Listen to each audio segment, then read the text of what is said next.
Selamat datang, kita ucapkan dan kita berikan apresiasi yang luar biasa, tepuk tangan yang meriah untuk Bapak Anies Rashid Baswedan, calon Presiden Republik Indonesia 2024 hingga 2029. Salam sehat Pak Anies, selamat datang, selamat pagi, terima kasih banyak atas kesediaannya. Selamat datang, kita ucapkan.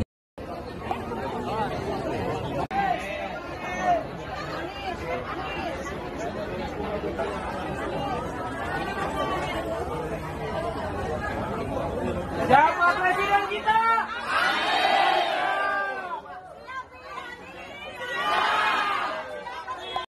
Assalamualaikum warahmatullahi wabarakatuh. Rekan-rekan sekalian, kembali kita berjumpa di Jejak Semesta 65. Saudara sekalian, saya berharap bahwa kita semua dalam keadaan sehat walafiat, selalu dalam lindungan Tuhan Yang Maha Kuasa.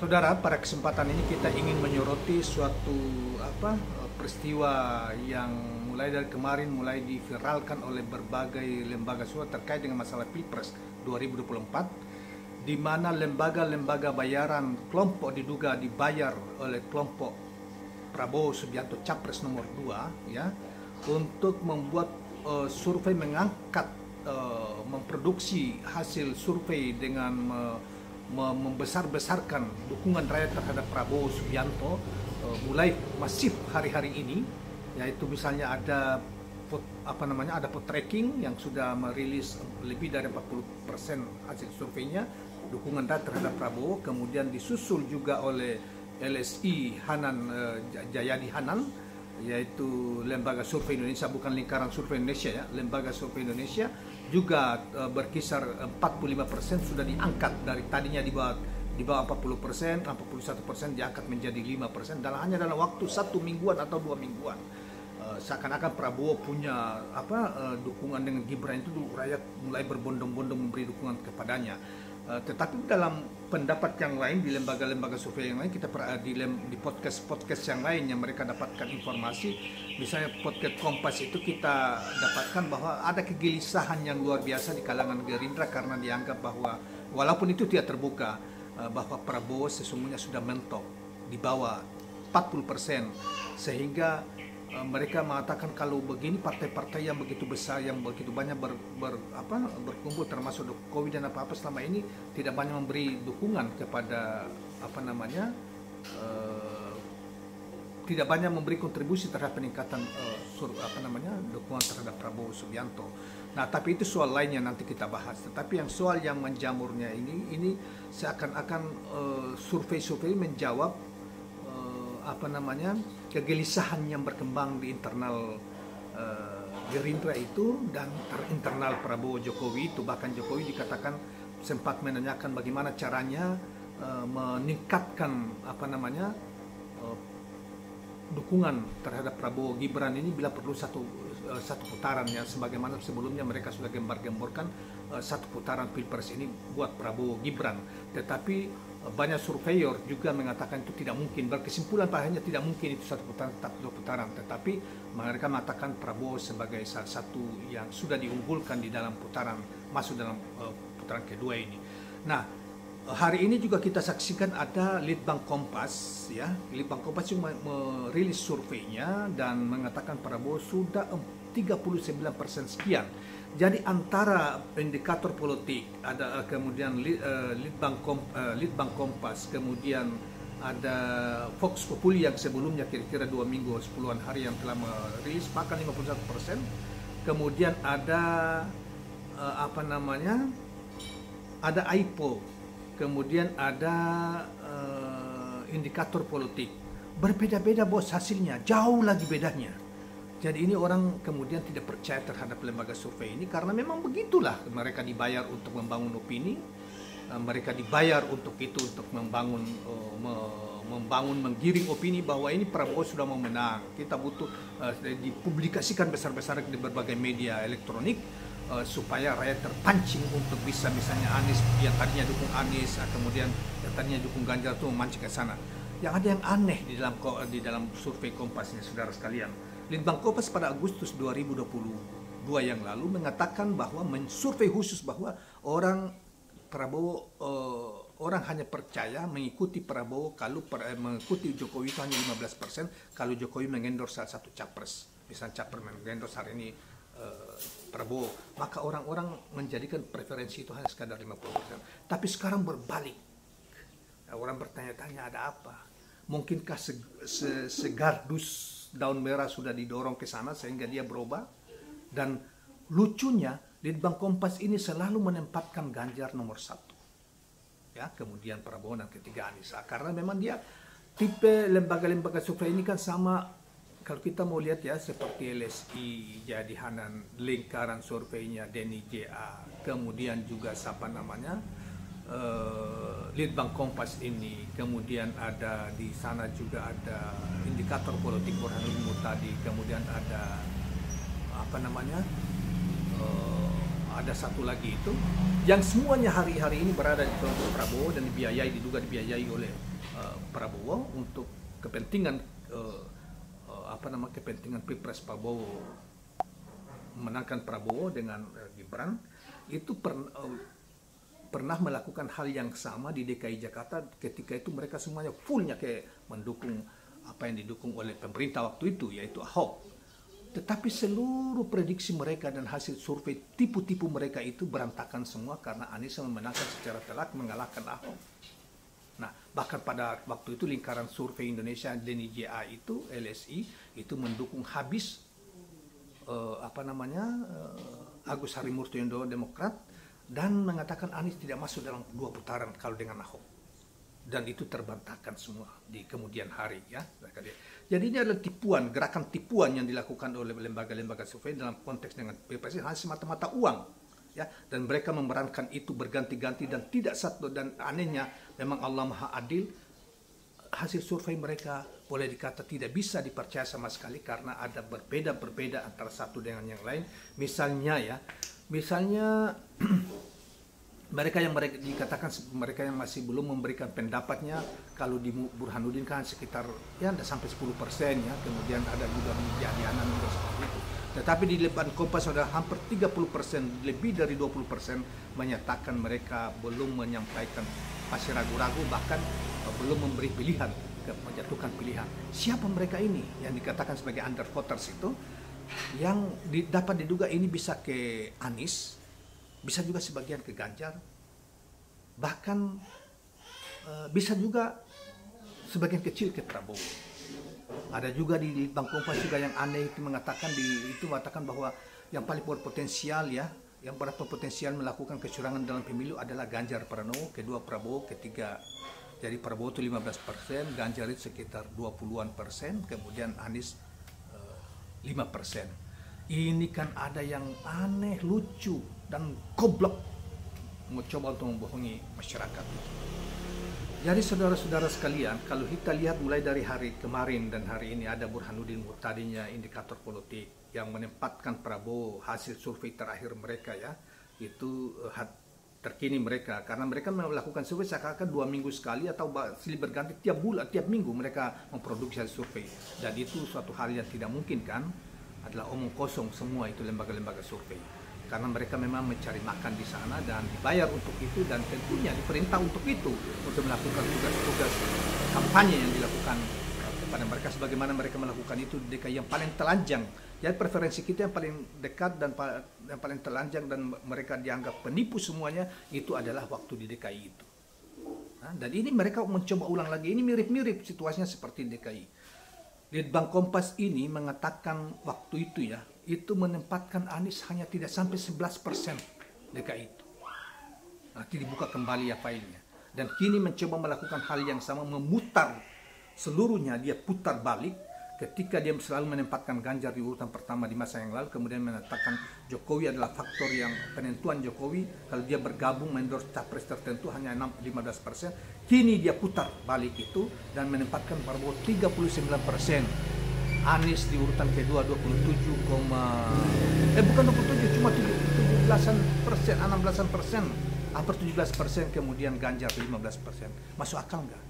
Sementara di waktu 10-an hari kampanye ini, lebih dari 10 hari ini, yang paling banyak dilakukan oleh Anies dan Ganjar, dan di mana-mana begitu penuh. Sementara Prabowo dan Gibran, karena memang Prabowo-nya sudah kakek-kakek, sudah tua, jalannya juga sudah tarik-tarik kakinya yang satu, sementara satunya Gibran tidak memiliki pandangan atau visi yang jelas, bahkan memiliki kualitas yang sangat terbatas. Saudara sekalian, coba kita, itu informasi tentang lembaga survei tadi ya, yang kita ragukan sama sekali hasilnya, karena memang itu bagian dari propaganda yang dibayar oleh Prabowo, kelompok Prabowo untuk mereka, untuk membangun propaganda di tengah masyarakat dan menyebarkan kebohongan. Dan ini mirip dengan waktu Pilkada DKI Jakarta, saudara sekalian. Nah, saudara, dan angka-angka itu mirip dengan Pilkada DKI, angka-angka survei waktu itu sama dengan sekarang ini yang diproduksi sekarang ini, seperti Ahoknya sekian, 40 sekian persen, 39%, 40 sekian persen, hampir 50%, dibikin seperti ini, seperti sekarang ini, seperti persis kali ini ke Prabowo. Dan dilakukan oleh kelompok-kelompok lembaga survei seperti yang ada sekarang ini, yaitu Burhanuddin tadinya indikator politik, LSI-nya Jayadi Hanan, kemudian LSI-nya Denny JA, kemudian juga ada di sana ada pot-trackingnya juga sama ya, pot-tracking, kemudian Litbang Kompas apalagi yang boleh dikata sangat anti Anies lah waktu itu di DKI itu ya kita paham lah ininya, Litbang Kompas. Dan ini mereka mirip hasilnya itu seperti waktu itu, jadi Ahok, Anies ini dibikin seperti itu, sekarang juga seperti itu Prabowo, karena ini kan 3 kandidat ya. Jadi Anies adalah faktor yang tidak dihitung sama sekali. Sekarang dicoba diputar balik ya oleh Litbang Kompas bahwa Anies urutan kedua. Tapi angka selisihnya jauh dengan Prabowo. Ganjar juga di drop begitu jauh ke bawah. Jadi berbeda, Ganjar 15%, sementara di indikator masih 20-an, 30-an, hampir 30% ya, nomor 2, kemudian Anies ditaruh di bawah. Padahal sebelumnya kira-kira 2 minggu yang lalu rame-rame mereka mengatakan ini ada tren yang naik nih, rame-rame tren yang naik, Anies trennya naik terus, bahkan AIPO itu selisih dengan Prabowo cuma 2 digit dibikinnya, jadi Prabowo 36, Anies 34 gitu loh. Bahkan sebelumnya lagi, kira di bulan yang lalu itu ada lembaga survei dari Prancis itu mengatakan semuanya sama, seimbang. 30-an persen. Tiba-tiba lembaga tipu-tipu ini membuat gebrakan di bulan-bulan ini karena ada kegelisahan untuk mengobati gelisahnya Jokowi dan Prabowo dengan orang-orang Gerindra kok udah naik-naik ini, sehingga isu tentang satu putaran mulai redup di akhir-akhir ini, saudara sekalian. Saudara, untuk bisa mengcounter selain apa yang sudah ini ya, yang kita lihat ya, kita sudah ungkap tadi tentang kita ragukan kredibilitas lembaga-lembaga surveinya, lembaga-lembaga survei ya, karena banyak yang aneh di dalamnya. Ada yang aneh juga. Bagaimana mungkin saudara sekalian ya, dalam pilpres pertama adalah waktu masa musim kampanye ini yang paling banyak melakukan kampanye dan luar biasa menyapa masyarakat itu adalah pasangan Anies Muhaimin. Yang kedua adalah Ganjar Pranowo Mahfud. Sementara Prabowo dan Gibran seakan-akan karena mungkin kelelahan, karena tahu ketuaan sehingga jalannya juga susah Pak Prabowo ya. Pak Prabowo kan jalannya susah itu, narik-narik kakinya sebelah. Kemudian Gibran begitu banyak mendapatkan cemohan di masyarakat, kok surveinya naik terus, itu satu. Yang kedua ya, menyangkut misalnya kecerdasan. Gibran ini kan di mana-mana anak-anak mahasiswa, anak-anak muda kan mencemo karena dianggap bahwa ini menabrak, ini anak haram dari konstitusi sebagaimana dikatakan oleh Ketua BEM Universitas Gajah Mada. Dan banyak masalah di dalam situ, banyak membuat ucapan-ucapan yang keliru, bahkan salah, fatal, sehingga tidak mendapat simpati dari rakyat. Yang kedua juga Pak Prabowo juga sama. Prabowo kasihan itu kalau seorang tua, seorang kakek yang tidak lagi menarik sebetulnya dari sisi elektoral ya, dari sisi preferensi politik untuk mendukungnya, karena ini sudah terlalu tua. Terus di sana juga banyak masalah, misalnya banyak food estate yang diduga banyak masalah dengan keuangan, ada terjadi korupsi dan sebagainya. Demikian juga ada banyak masalah di Kemenhan yang dianggap bahwa Pak Prabowo ini mengelola dana yang tertutup begitu besar Kemenhan, sehingga dari sisi publik ini tidak mungkin menguntungkan mereka. Bagaimana kok bisa tiba-tiba itu seakan-akan dukungan rakyat itu begitu besar kepada mereka? Ada suatu hal yang tidak mungkin. Yang lainnya adalah faktor lain lah. Adakah misalnya mereka mengatakan di surveinya Burhanuddin Muhtadi mengatakan 40% warga Muhammadiyah itu dukung Prabowo, kedua baru Anies 30%. Masuk akal nggak orang-orang Muhammadiyah yang cerdas itu memberi preferensi kepada Prabowo dan Gibran, yang Gibran wapresnya kan mohon maaf itu seakan-akan sangat tidak terdidik, secara intelektual tidak punya. Prabowo juga demikian, yang seorang tua yang latar belakang pergerakan Islamnya tidak punya. Pasangan calon yang hampir nyaris tidak memiliki perhatian terhadap pergerakan Islam itu Prabowo Gibran. Kok bagaimana NU dengan apa mereka NU lebih banyak mendukung, kemudian Muhammadiyah lebih banyak mendukung? Ada satu hal yang tidak nyambung di pikiran kita. Apalagi Muhammadiyah. Jadi ada tipe-tipe kebohongan yang ditampilkan ke publik, ya karena memang mereka dibayar untuk itu. Dan kita tahulah orang seperti mereka bersilat lidah begitu hebat membangun argumen, tapi kita tidak percaya karena mereka juga telah melakukan itu. Yang paling dekat adalah di DKI, dan mereka ternyata seluruh yang mereka bangun lakukan itu adalah kebohongan semata, terbantah ketika pilkada terjadi. Nah, oleh karena itu kawan-kawan sekalian, belum lagi jadi sekali lagi kita menekankan, kita ada sesuatu yang heran ya. Sesungguhnya pasangan Prabowo Gibran pasangan yang sangat tidak menarik dari segi pemikiran intelektual, dari segi apapun, banyak skandal yang terjadi di sana ya di mereka ini, dan misalnya daya tarik kelompok-kelompok umat Islam terhadap dukungan terhadap orang ini suatu hal yang tidak mungkin. Karena mereka tidak punya background yang memihak, bahkan lingkaran keluarga, mohon maaf Pak Prabowo itu, lingkaran keluarga Prabowo bukan cerminan lingkaran keluarga Islam. Dan Prabowo punya jejak juga tidak bukan dari pergerakan Islam, dibanding beda jauh dengan misalnya Anies Muhaimin dengan misalnya Ganjar Mahfud. Ya mungkin Pak Ganjar bisa bertanya, tetapi Pak Ganjar kelompok nasionalis yang konsisten diusung oleh PDIP misalnya. Oleh karena itu saudara sekalian, dari sisi ini saja ini bisa bantah apa yang dilakukan oleh lembaga-lembaga survei ini. Kita bisa menempatkan mereka sebagai propaganda semata, mencoba untuk menyebar kebohongan di publik dalam rangka untuk menggiring opini kepada Prabowo supaya publik bisa terjebak, termasuk survei Litbang Kompas. Ya memang ada satu menarik juga di Litbang Kompas ini adalah begitu besarnya, hampir 30% masih belum menentukan pilihannya. Anda bayangkan kalau misalnya Anies 16%, kemudian 20% atau 15% saja itu yang belum menentukan pilihan untuk masuk ke Anies, kan berarti sudah berapa? Di atas 30% kan? Atau 20%, apalagi sudah mengalahkan Prabowo.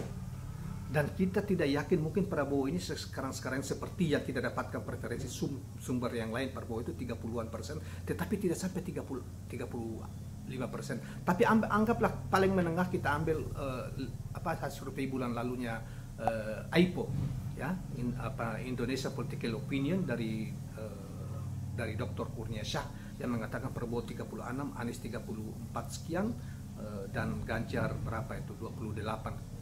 Taruhlah kita ambil itu, maka sebetulnya 39 Prabowo hari ini atau 45 Prabowo yang seperti dikatakan oleh Elesin Jayadi Hanan kemudian Burhanuddin Muhtadi, itu kita membayangkan mereka meng-up yang tidak sesungguhnya itu di atas 10% atau 10% dalam rangka menghibur aja Jokowi maupun Prabowo supaya mereka lebih tenang menghadapi situasi ini.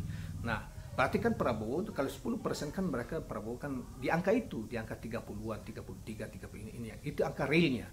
Sementara misalnya Anies dengan siapa namanya Ganjar juga diturunkan 10% dari angka yang real. Jadi sebetulnya kita dapatkan angka seimbang. Bahkan boleh dikata Anies dan Ganjar melebihi Prabowo 1-2 digit. Karena memang Prabowo ini bukan sesuatu yang menarik lagi, sesuatu yang lucu saja, sesuatu yang bangsa kita itu sebetulnya kayak kita ini tidak menginginkan orang terlalu ambisius itu, ya. Kemudian yang lucu juga itu di basis Muhammadiyah dan NU dianggap itu sebagian besar mendukung Prabowo, kan lucu itu. Sementara Prabowo ini jejaknya tidak terlihat di dalam pergerakan Islam. Prabowo Gibran ya, Sementara Mahfud masih terlihat. Kemudian siapa namanya, Anies Muhaimin sangat terlihat kok. Apalagi Muhaimin adalah representasi dia adalah ketua umum PKB dan merupakan representasi dari Nahdlatul Ulama.